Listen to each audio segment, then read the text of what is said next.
Hi guys, welcome to my channel. For today's video guys, mag-unboxing na naman tayo nitong relo guys. Nabili ko to sa TikTok sa halaga 456. Siya. So bago pa natin to buksan, intro muna tayo saglit lang. Alright, welcome back to my channel. Bubuksan na natin to. Maganda to siya na relo kasi galing siya Hong Kong, hindi sa China. Sa Hong Kong siya galing. Yung China kasi low quality yun. Ito maganda siya. Tsaka yung lagayan niya guys, lata pa.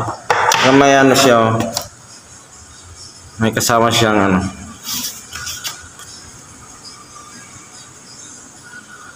ganda-ganda kasi may kasama siyang bracelet. Ayan o, hindi pa pala siya naka-sit kaya kailangan pang i-sit. Yan lang kasama niya, wala siyang battery pero ayos na din kasi maganda naman yung quality niya, kaya isi-sit pa natin to siya.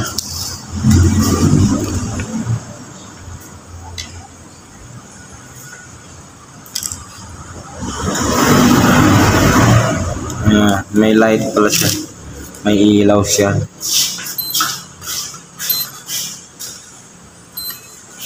Ay, sit na natin siya. Anong oras ngayon? Oras? 10:23. Ha? 10:23. Ay, nakasit na pala siya. Ayan na guys. Ang ganda siya guys. Tsaka may ano siya dito. Yan, parang smart watch din. Ayan guys, yun na siya guys. Ito lang kasama. Ganda din siya sa halagang 500 500 na binigay ko guys. Binigay ko na lang yung ano, tira na barya sa rider kasi mabait naman. So ayan guys, ito na lang tayo. Kung bago pala sa channel ko, please subscribe my channel. Paki-click na din yung bell button para lagi update sa mga videos ko. Bye bye.